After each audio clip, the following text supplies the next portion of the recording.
Hello नमस्कार दोस्तों, स्वागत है एक बार फिर से आपका करंट पॉइंट 95 चैनल पर। तो दोस्तों आज हम देखेंगे संपूर्ण ईरान का जीके टेस्ट। तो जीके टेस्ट के माध्यम से हम ईरान के संपूर्ण जो उसके इतिहास भूगोल के जो इंपॉर्टेंट क्वेश्चन बनते हैं, इकोनॉमिक्स के जो भी क्वेश्चन इंपॉर्टेंट बनते हैं जो एग्जाम के दृष्टि से काफ़ी इंपॉर्टेंट है, क्योंकि ईरान इस समय चर्चा में है। तो चर्चा के जो सब्जेक्ट रहते हैं, टॉपिक रहते हैं, उनकी चर्चा एग्जाम में भी होती है। चलिए देखते हैं आज के अपने पहले क्वेश्चन को। तो दोस्तों पहला क्वेश्चन है, ईरान की राजधानी क्या है। सबसे आसान क्वेश्चन है जो हर व्यक्ति को आना ही चाहिए। आप देख सकते हैं क्वेश्चन है, ईरान की राजधानी क्या है। चलिए विकल्प को देखते हैं। ऑप्शन ए है मशहद, ऑप्शन बी है तेहरान, ऑप्शन सी है तबरेज और ऑप्शन डी है इस्फहान। तो आपके विकल्प दिए गए हैं 4, जिनमें से आपका एक आंसर है। चलिए इस क्वेश्चन का आंसर आप लोग कमेंट में हमें बताइए। और आपका समय पूरा हो गया है, तो अब मैं आपको इसका आंसर बताता हूँ। इसका आंसर है बी, तेहरान। तो ईरान की राजधानी तेहरान है। ईरान की राजधानी तेहरान है। ईरान आप लिखेंगे और तेहरान, ठीक है। चलिए नेक्स्ट क्वेश्चन हम देखते हैं, question number 2। Question number 2, Iran का पुराना नाम क्या था। विकल्प है फारस की खाड़ी, बी है अरब, सी है तुर्की और डी है सीरिया। ये सभी देश के नाम हैं और आप ईरान का पुराना नाम क्या था, अगर आप जानते हैं तो मैं कमेंट में बताएं, और नहीं जानते हैं तो इस क्वेश्चन का आंसर है ऑप्शन ए। ऑप्शन ए यानी फारस। तो फारस जो जिसको पहले पर्शियन के नाम से जानते थे, पर्शियन, पर्शियन, पर्शियन, इसी का नाम है ईरान।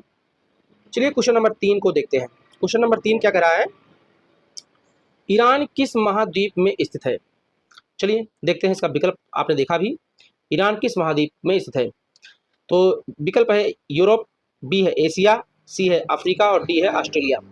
तो ईरान जैसा कि आप लोग जानते हैं मध्य पूर्व का देश है। मध्य पूर्व कहाँ आता है, मिडिल ईस्ट, एशिया में। तो एशिया जिसको हम भारत से के नज़रिए से देखें इसको बोलते हैं पश्चिम एशिया, लेकिन मिडिल ईस्ट, पश्चिम जो देश हैं पश्चिम के, वो इसको बोलते हैं मिडिल ईस्ट। तो एशिया का देश है ईरान, ठीक है। बढ़ते हैं क्वेश्चन नंबर 4 की ओर। आपके सामने है, ईरान की आधिकारिक भाषा क्या है। तो आधिकारिक भाषा पूछी जा रही है। ऑप्शन है अरबी, फारसी, उर्दू, तुर्की। तो इस क्वेश्चन का आंसर है फारसी। फारसी यहाँ की ऑफिशियल लैंग्वेज है, ठीक है। तो चलिए क्वेश्चन नंबर 5 को देखते हैं। क्वेश्चन नंबर 5 क्या पूछ रहा है आपसे, ईरान की मुद्रा क्या है। तो ईरान की मुद्रा को पूछा जा रहा है।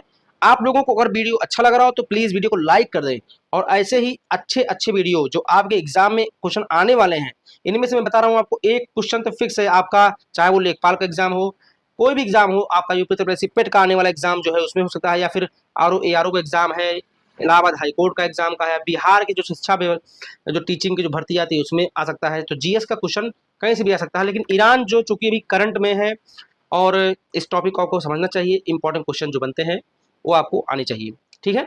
या फिर इसको ऐसे भी बना सकता है, कभी कभी मुद्रा एक साइड दे देगा, एक साइड भाषा दे देगा, ये 4 टॉपिक दे देगा और एक मैचिंग वाला दे देगा, फिर आप कंफ्यूज हो जाएंगे। इसलिए मैं आपको इसको अलग अलग करा रहा हूँ ताकि आपको ये दिमाग में बैठ जाए।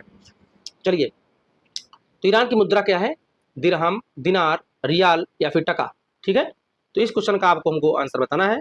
तो ईरान की मुद्रा क्या है, विकल्प मैंने आपको बता दिया है, तो इसका आंसर होगा सी, रियाल। रियाल ईरान की आधिकारिक मुद्रा है, ठीक है। अब क्वेश्चन नंबर 6 को देखते हैं, ईरान की। तो क्वेश्चन नंबर 6 क्या कह रहा है कि ईरान का प्रमुख धर्म, यहाँ पर धर्म पूछा जा रहा है, सुन्नी इस्लाम है, शिया इस्लाम है, ईसाई धर्म है या फिर बौद्ध है। तो यहाँ पर प्रमुख पूछ रहा है, आप यहाँ पर देखेंगे सिर्फ धर्म नहीं पूछ रहा है, प्रमुख धर्म। तो इसका ऑप्शन आपने देख लिया, इसका आंसर है शिया इस्लाम। शिया इस्लाम इसका आंसर होगा। चलिए क्वेश्चन नंबर 6 को देखते हैं, फटाफट क्वेश्चन को हल करते रहिए और अपना स्कोर हमें आप कमेंट में बताते रहिए। तो ईरान के सर्वोच्च नेता को क्या कहा जाता है, ठीक है। ये ऑप्शन आपके सामने है, राष्ट्रपति, प्रधानमंत्री, सुप्रीम लीडर या फिर गवर्नर। तो चर्चा में है और इसका नाम भी चर्चा में है, आपको जानना चाहिए, सुप्रीम लीडर, सी, सुप्रीम लीडर यहाँ के सर्वोच्च नेता को कहते हैं। चलिए क्वेश्चन नंबर 8 है, पर्शियन गल्फ किन देशों के पास स्थित है, ठीक है। इंपॉर्टेंट क्वेश्चन है ये भी। विकल्प है भारत, ईरान, जापान और रूस। चर्चा में है, ईरान के पास है, ठीक है। चलिए बिना किसी देरी के आगे बढ़ते हैं क्वेश्चन नंबर 9 की ओर। क्वेश्चन नंबर 9 है, ईरान की सबसे बड़ी झील कौन सी है? काफी इंपॉर्टेंट क्वेश्चन है।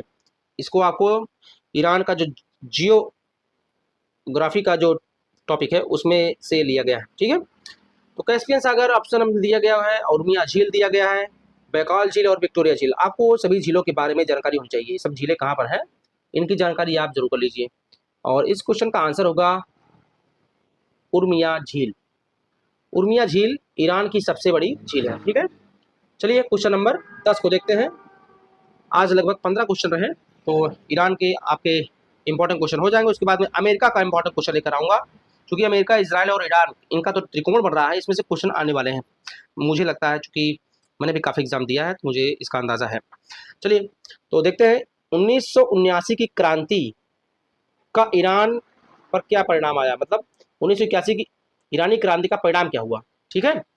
तो विकल्प है लोकतंत्र, बी है राजशाही की समाप्ति, सी है युद्ध शुरू हो गया, या फिर नई संसद बनी। क्या हुआ था उस दौरान? 1979 में राजशाही की समाप्ति हो गई। इसका आंसर होगा राजशाही समाप्त हुई। 1979 की क्रांति का परिणाम ये हुआ कि राजशाही समाप्त हो गई और तानाशाही शुरू हो गई। चलिए अगला क्वेश्चन देखते हैं। तो अगला क्वेश्चन है, ईरान की संसद को क्या कहा जाता है? विकल्प आप देखिए, ड्यूमा, मजलिस, संसद या फिर कांग्रेस। जैसे अपने देश की संसद को जो बोलते हैं आपको पता है, वैसे ही ईरान की संसद को मजलिस बोलते हैं, ठीक है। अपने देश की संसद को, जो भारत का संसद है, उसको क्या बोलते हैं? संसद बोलते हैं। क्या बोलते हैं? संसद का सदन कहा था ना, संसद का सदन, लोकसभा और राज्यसभा। वैसे ही वहाँ की संसद को मजलिस कहते हैं। अमेरिका की सदन को क्या कहते हैं? यूएसए का आपको बताना है कमेंट में, यूएसए। और ड्यूमा किस देश का है आपको बताना है, वहीं कांग्रेस। ये आपको मैंने हिंट दे दिया है, समझ जाएंगे आप। चलिए क्वेश्चन नंबर 12 को देखते हैं।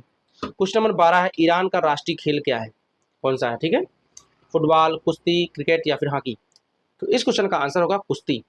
ईरान का ऑफिशियल गेम है, ठीक है। चलिए क्वेश्चन नंबर 13 को देखते हैं। क्वेश्चन नंबर 13 कह रहा है कि ईरान की सीमा कितने देशों से लगती है? ऑप्शन है 5, 7, 10, 12।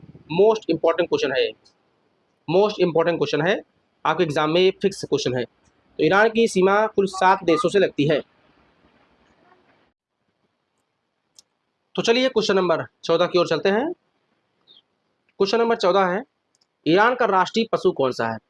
चलिए ऑप्शन है ए शेर, बी बाघ, सी चीता और डी भालू। इस क्वेश्चन का आंसर सी होगा, चीता।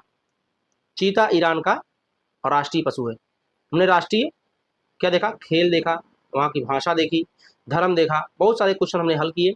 इंपॉर्टेंट क्वेश्चन इनमें से 4-5 को एक लाइन में सेट में दे देगा, मैचिंग करा देगा, या फिर 3 में से एक को मिलान में कर देगा, ऐसे घुमाता रहता है आयोग, ठीक है। तो क्वेश्चन नंबर 14 हो गया है। क्वेश्चन नंबर 15 है, आखिरी क्वेश्चन है। तो आपको कमेंट में बताना है इस क्वेश्चन का आंसर। ईरान का सबसे बड़ा रेगिस्तान कौन है? ईरान का सबसे बड़ा रेगिस्तान कौन है, बताना है आपको कौन सा है इनमें से। ए है सहारा, बी है थार, सी है दस्त ए काबिर और डी है गोबी।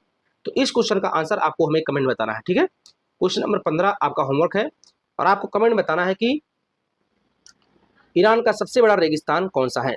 तो दोस्तों आज के ईरान के हमारे टॉपिक के जितने क्वेश्चन बनने वाले थे, हमने इसको हल कर लिए हैं, और क्वेश्चन नंबर 15 आपका होमवर्क है, आपको इसका आंसर हमें कमेंट में बताना है, ठीक है। और मिलते हैं फिर से आपसे नए टॉपिक के साथ, तब तक के लिए धन्यवाद। खुश रहें और अपना काम पढ़ाई करते रहें।